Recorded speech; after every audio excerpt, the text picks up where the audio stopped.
propiedad intelectual, transferencia tecnológica e innovación.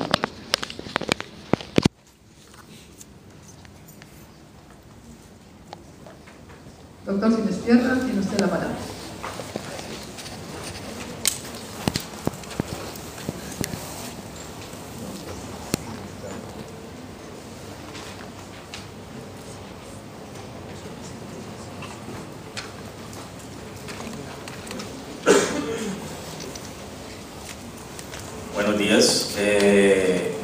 Buenos días a todos. Muchísimas gracias inicialmente por la invitación. Es un honor muy grande siempre volver al Perú, que lo he visitado en los últimos años unas 3 veces. Agradecerle mucho la oportunidad a la Universidad Cayetano Heredia por la oportunidad y la invitación, en especial a la doctora Rivera y a Gabriela. Y agradecer también el apoyo de USAID, facilitando el comercio, que permitió que estuviera aquí con ustedes de nuevo para compartir, tal vez, y conmemorar ese aniversario de la Cayetano Heredia. Viendo un poco, buenos días a todos, la presentación del doctor Moya nos hace reflexionar un poco el gran esfuerzo que las naciones tienen que hacer para que definitivamente los países latinoamericanos consigamos mudar un poco el panorama que él nos muestra. Ese panorama, ayer un poco en el avión, leyendo, reflexionando un poco sobre qué compartir con ustedes, qué mensaje traer para el Perú un poco en ese panorama de la ciencia, tecnología, innovación, la economía del conocimiento para el país, leyendo un poco sobre China, para que veamos un poco sobre China también. O sea, el fenómeno China, tenemos un fenómeno actual, en la cual tenemos una economía, la segunda economía del mundo. Tal vez en 10 años, o menos que 10 años, será la primera economía del mundo, superando todos los otros países. Y cuando vemos que China está produciendo 100.000 doctores año, cuando uno ve ese esfuerzo de 100.000 doctores año, ¿sí? Y cuando solamente 5 a 10% de la gente que tiene magíster y doctorado, solamente 5 a 10% de la población chinesa tiene un magíster o un doctorado. Se ve entonces el gran esfuerzo, la necesidad que todos los países tenemos, inclusive, de trabajar en educación, educación y educación. Lo mejor que podemos hacer los países en América Latina, tal vez para generar resultados de alto impacto, tal vez para disminuir inclusive un aspecto que me parece una reflexión importante, la dependencia internacional en nuestra investigación y producción de conocimiento, es continuar trabajando en educación. No tenemos otro camino. Educación será lo mejor, en la verdad, que podemos hacer en todos los países de la región, inclusive en la misma China, reflexionando. Es un esfuerzo extremadamente violento que nos pensamos hacer en este momento. Hecha ese mapa, yo creo que ese mapa sobra después de ver el mapa, quién que produce conocimiento en el mundo, y vemos claramente que todavía estamos en una condición exactamente, extremadamente marginalizados de ese proceso, ¿sí? De ese proceso de producción de conocimiento, base de la innovación, básicamente, que acabo de hablar muy bien el doctor Moya. Por otro lado, hay un aspecto extremadamente importante con el cual nos encontramos, es de que la importancia del crecimiento de ese conocimiento y el valor en la economía global. Es indudable, la verdad, el aumento acentuado inclusive de los valores intangibles. Y cuando se habla de esos valores intangibles, por ejemplo, en la valoración y en el comercio, hay un aspecto que me llama mucho la atención, que en otros países latinoamericanos tenemos mucho, que es el conocimiento tradicional y el know-how, que tal vez es uno de los aspectos que precisamos trabajar de forma mucho más profunda, ¿sí? Mucho más profunda, para que podamos traer elementos fundamentales y tal vez elementos competitivos y diferenciadores del resto del mundo entero, ¿sí? Aquí es más ese aspecto, la verdad, de la proliferación y de la propiedad y de los valores de la propiedad intelectual y de la generación del conocimiento en la nueva nueva economía, ¿sí? Y aquí viene un modelo que no me voy a detener en ese modelo, pero que fundamentalmente es un modelo que trabaja, por ejemplo, el concepto y los actores del sistema nacional, de un sistema nacional de innovación. Necesariamente, o sea, un sistema nacional de innovación, y lo vamos a ver en el ejemplo Brasil. El ejemplo Brasil ha hecho un esfuerzo sistemático desde la década del 70 para generar inclusive una base acentuada de la producción del conocimiento, y que se puede hablar hoy un poquito de innovación, pero es una base fundamentalmente en la producción de conocimiento y la necesidad de que políticas públicas que permitan que ese conocimiento que es generado en nuestras universidades y centros de investigaciones puedan ser transferidos a nuevos procesos y productos para el mercado productivo.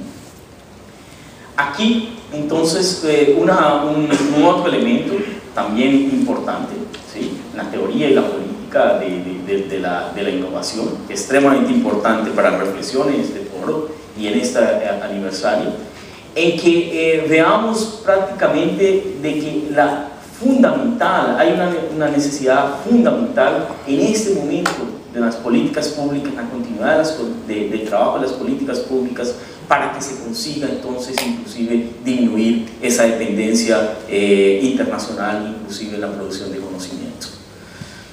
Y aquí un desafío muy grande, ¿sí? Ese desafío que se coloca para universidades como por ejemplo la Universidad Cayetano Heredia, reconocida entonces inclusive como una universidad de investigación, una universidad comprometida con la formación de recursos humanos, con la investigación, y con un otro elemento fundamental y central que está siendo colocado para nuestras universidades en ese panorama, en ese nuevo panorama internacional, que es de esa transferencia de tecnología y de producción y el compromiso con la producción tal vez de conocimiento que pueda ser transferido para el sector productivo privado, ¿sí? Y un compromiso fundamentalmente con la riqueza y el bienestar social. Me parece que es uno de los elementos centrales en que la universidad deba estar centrado, y que deba haber una preocupación de ese crecimiento sustentable, respetando la cultura, respetando el ambiente, respetando los aspectos políticos de cada región y de cada país. Un poco caso Brasil. Caso Brasil, si ustedes lo ven, este es un libro, 40 y poco ese libro fue producido. Es un país que se decía era el país del futuro, ¿sí? Se decía ya que era el país del futuro.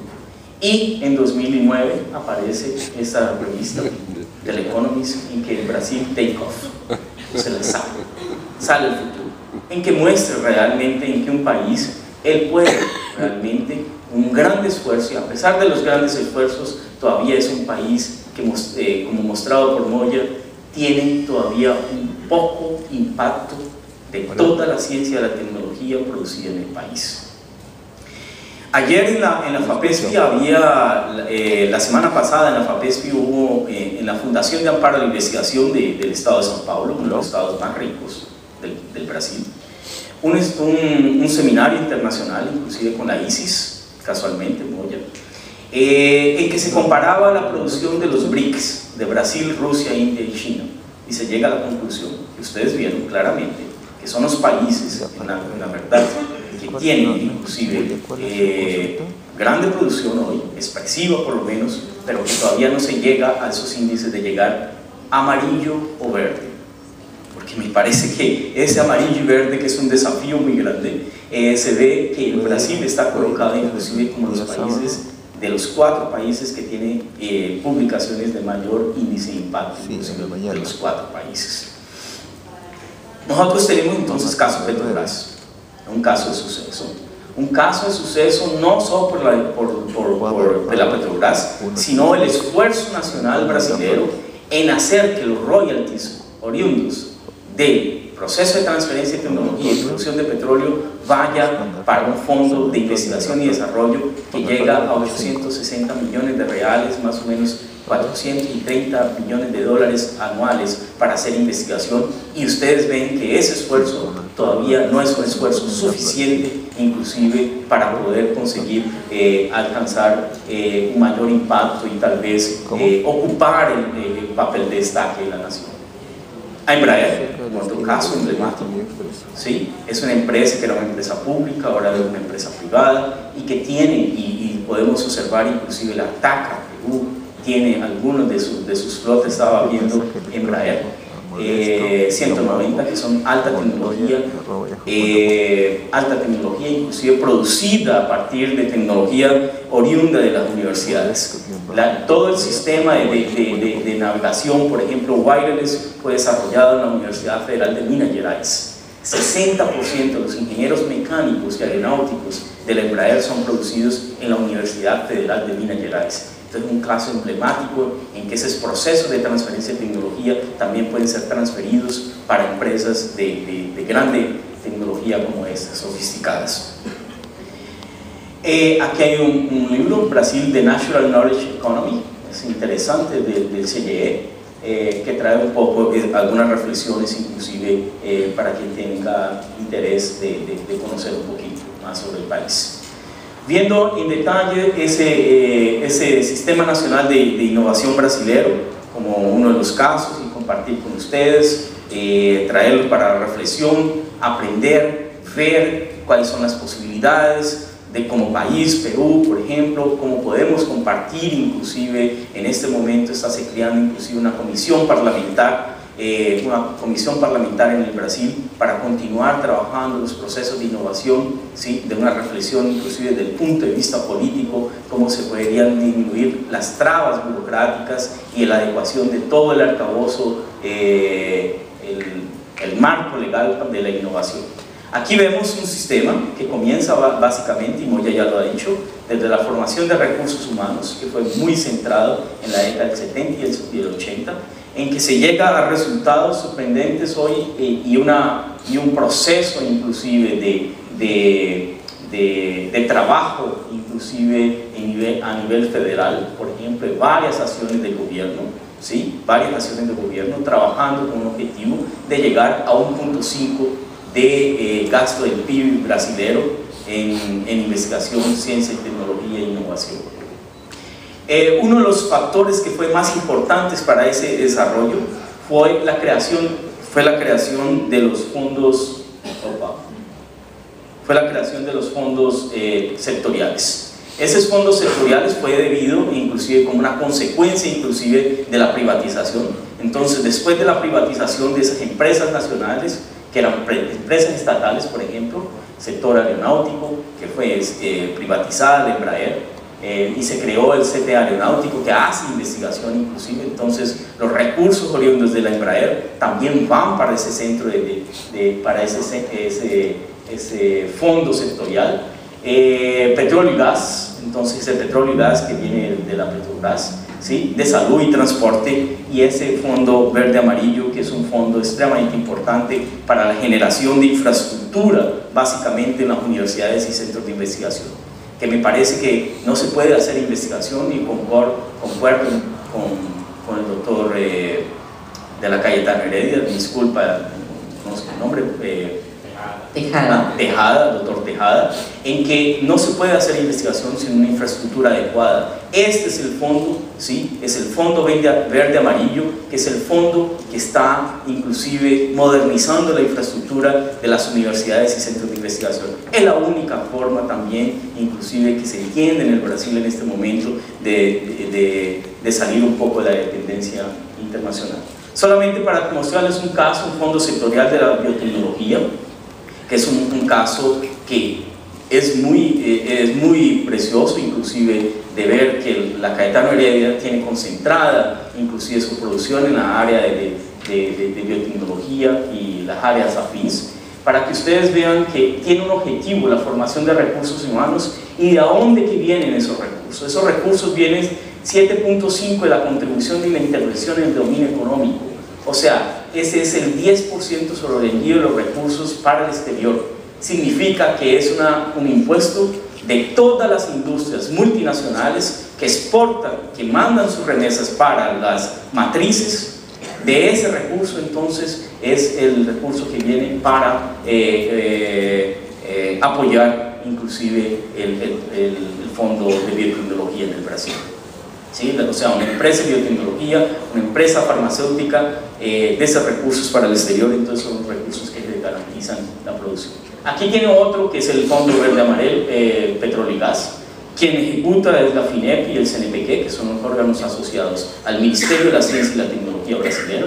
Y el origen de esos recursos es 25% de la parcela del valor de los royalties o regalías que sean el 5% de la producción de petróleo y gas natural, que dio 840 millones de reales, aproximadamente la mitad en dólares el año pasado.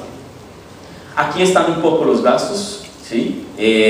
Cómo se ha hecho esos gastos a partir de la creación y su implementación, y ustedes ven que hay un gran crecimiento entonces de esos valores sistemáticamente para llegar a un resultado relativamente expresivo para el Brasil, pero vemos que internacionalmente el esfuerzo todavía está, necesitamos trabajar mucho más de lo que necesitamos. Eso ya lo hemos dicho, ¿sí? Hay esos programas sectoriales, entonces son definiciones de una política nacional de ciencia, tecnología e innovación, y ustedes ven que aquí hay un aspecto extremadamente importante donde el país hoy tiene concentraciones muy grandes: fármacos, la química, la energía, ¿sí? El complejo industrial de la defensa, que es extremadamente importante, petróleo y gas natural, la agricultura sustentable y la área aeroespacial, y minerales estratégicos, por ejemplo, como las tierras raras, cada vez están quedando más raras y que están ganando una importancia extremadamente estratégica, y que el Perú debería pensar seriamente inclusive en la producción de tierras raras en su país. Doctor Sinisterra, tengan 2 minutos. Sí, yendo un poquito más rápido, ¿sí? Quería mostrarle un poco los ejemplos. Aquí, para finalizar un poco, ¿sí? Aquí uno de los desafíos que todavía tenemos en el Brasil, de que a pesar de que se produzcan 12.000 doctores y 37.000 mestres años en el país, tenemos un problema muy serio, que 70% todavía de esos recursos humanos todavía se quedan en la academia, y tenemos un 25% que van para la empresa. Cuando comparamos esos índices con países, por ejemplo, como Estados Unidos, o inclusive la propia Corea, como fue mencionado por Moya, ¿sí? Los triggers asiáticos, vemos que exactamente 80% de esos magísteres y doctores están concentrados en la empresa, y 30% menos en la academia. Esas matrices son matrices extremadamente importantes que me parece que es una reflexión importante como países, ¿sí? Son matrices que muestran cómo se va llenando esas matrices en función del índice de impacto de los trabajos. Esos son trabajos hechos por el CEDEPLAR, y cuando se compara el Brasil, se observa que el Brasil en 2006, comparado por ejemplo con Estados Unidos, a los pocos se comienza a llenar esa matriz del índice de impacto. Entonces la consecuencia sería que en la medida en que se llene esa matriz, índice de impacto por áreas tecnológicas, conseguiríamos tal vez llegar a ese objetivo, que sería un papel más destacado en la producción de conocimiento de ciencia, tecnología e innovación en el mundo. Aquí una última transparencia, ¿sí? Sobre la última iniciativa, que son los Institutos Nacionales de Ciencia, Tecnología e Innovación en el Brasil, como una de las alternativas que se tiene hoy para trabajar en red. O sea, esos 123 institutos de ciencia y tecnología inclusive hoy están en áreas estratégicas para el país. Yo soy uno de los vicecoordinadores del Instituto Nacional de Ciencia y Tecnología en nanobiofarmacéutica, y en este momento estamos trabajando con un programa que el Ministerio de la Ciencia y la Tecnología acabó de lanzar, que sería la internacionalización de la ciencia brasilera, Ciencia Sin Fronteras. ¿Sí? Es una necesidad extremadamente urgente, inclusive que podríamos aprender inclusive cómo se hace de forma más activa con una Caetano Heredia. Y la institucionalización es extremadamente importante. Yo soy el presidente actualmente del FORTEC, que es el Foro Nacional de Gestores de la Innovación. En octubre, o sea, en un mes, estaremos convirtiéndonos de foro para una asociación. Es una asociación de clase en que será y representará básicamente todos los directores y vicerrectores de investigación y directores de ciencia y tecnología en las universidades y centros de investigación, y que trabaja fundamentalmente con la propiedad intelectual. Entonces ese foro se convertirá entonces en una asociación para hacer esa interlocución y continuar en ese trabajo. Muchas gracias. Tenía es otra red, tenía otras transparencias aquí que me gustaría compartir, pero definitivamente no hay mucho tiempo para eso. Podemos continuar tal vez en las preguntas, en el debate, y agradecerles la atención. Muchas gracias, doctora Rivera, y su tiempo.